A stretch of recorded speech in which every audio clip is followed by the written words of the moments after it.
Hello, my name is Zoe. I'm 6 years old, and in this video, my dad is gonna talk to you guys about body paragraphs, and I hope you guys like my dad as a teacher. All right, well, after that shameless exploitation of my daughter, let's get the party started. We're going to look at 3 different criteria for what makes a very effective paragraph in paper number 1. We're going to look at claims, we're going to look at details and interpretation, and we're going to look at having a conversation with the reading, which is what I call insourcing. For each of these criteria, we're going to look at what the rubric says the criteria is, and then we're going to look at a couple samples. So the most important element of a paragraph is to have a clear claim stated in the first sentence. So we're just laying it out for our readers. And we're going to focus in this paper on one very specific experience, an active verb, and a reason for work. Now that formula makes more sense when you look at some specifics. So here's 2 sample claims. The first is okay. The second, which is the simpler one, is actually much stronger. So if you look at the first one, it starts with that long introductory clause about remembering how ineffectively my boss promoted his business, followed by that active verb inspires, concluding with a reason, enjoying the freedom of running my own business, a reason for work. The problem with that first sentence, and it's certainly passing, maybe even B-level, but that phrase, how ineffectively my boss promoted his business, is a little general. And what we really want is one specific incident where the boss didn't promote the business well, or one specific example of something that happened. Believe it or not, the more narrow the example, the experience, the better the paragraph, the easier it is to write a big, fat, rich paragraph. I know that's counterintuitive, but that's the way it works out, because a narrow example allows you to tell a story, a specific story in a specific time and place. The second sentence, therefore, is better. Giving a young child one of our terribly unhealthy burgers last week.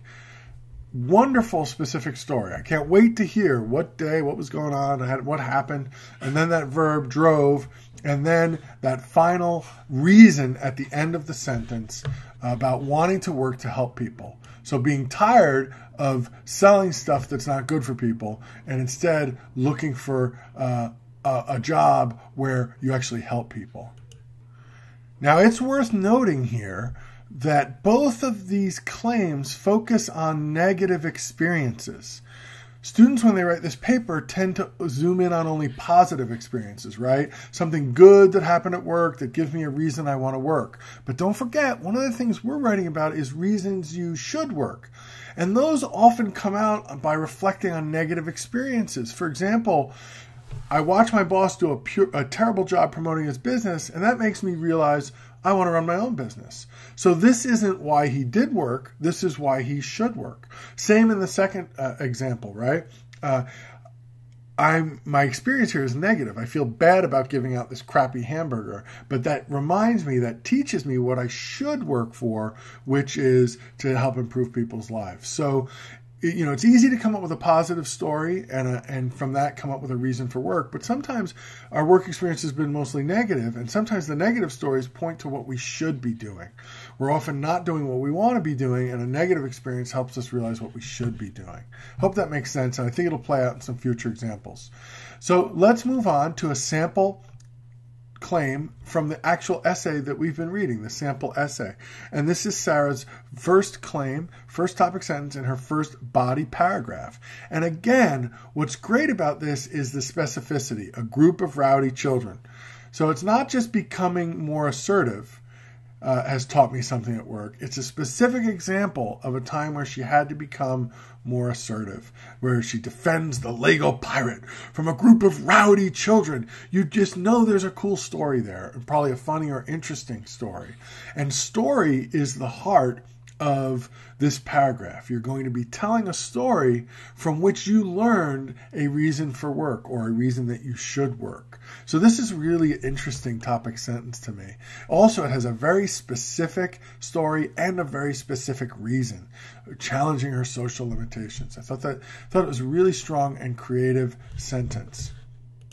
So let's move on to details and interpretation. And this gets us to that idea of story I was talking about. Every paragraph needs specific details, and those details need to be explained and interpreted. Sometimes students will give it a paragraph with good details, but no interpretation or explanation. And sometimes students will have all sorts of interpretation and explanation, but not enough good, powerful, attention-grabbing details. Images, stories, sounds, events. That's what we want to use to flesh out our paragraphs. Let's see if we can look at an example from Sarah's paper. I know this is small on the screen, but hopefully you're looking at it also on your own piece of paper. You have your sample essay out on the desk with you. And so I want to point out that there's two elements here. She tells the story of the unruly children and the pirate. And that's great. And she has interesting details. It's a good story. It's kind of funny and interesting. She also does a nice job of setting up that story and talking about her own fear. And that's an important part of what makes this work. So these sentences at the beginning, she doesn't necessarily jump right into the story. Oops, sorry about that. Let me get back to that one.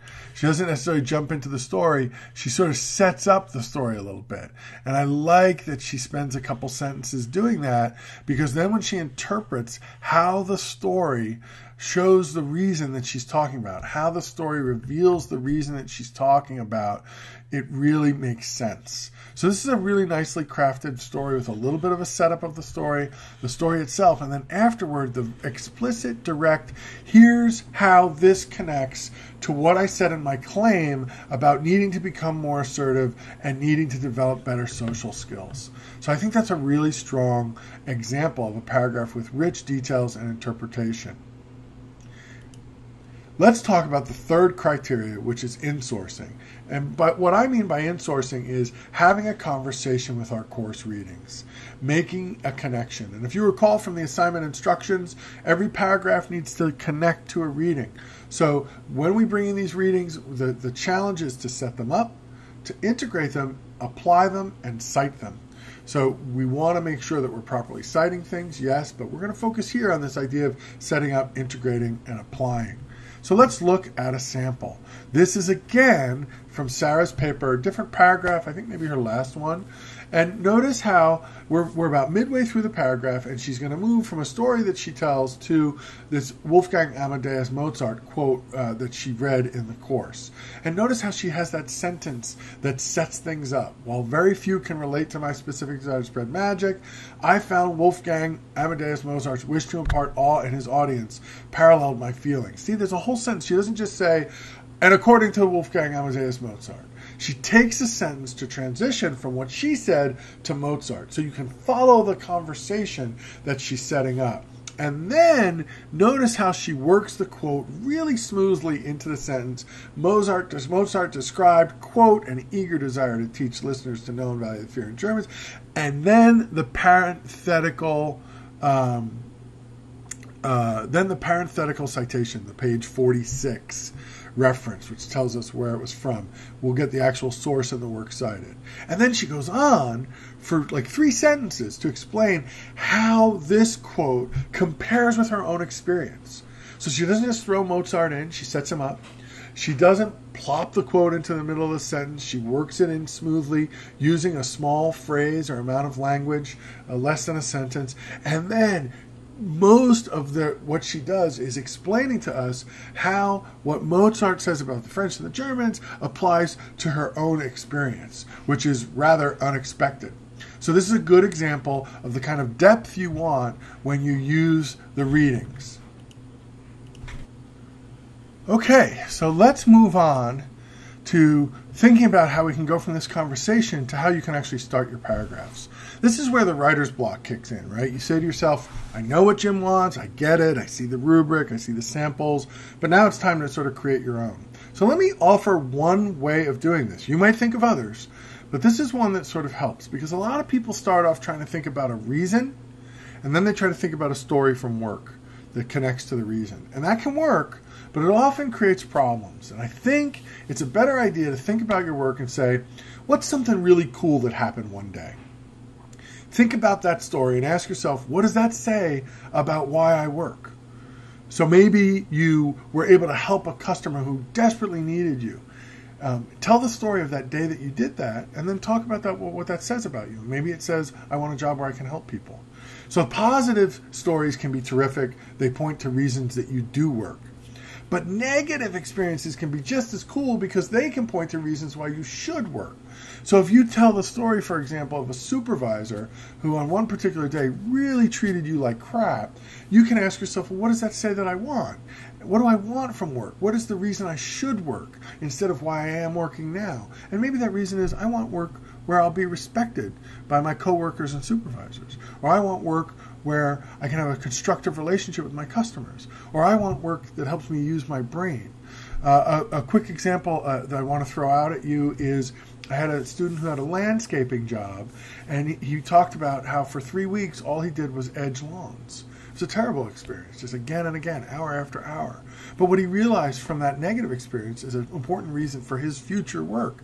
He realized, he should work to stimulate his brain. And he needed a job where he could use his brain, intellectual stimulation.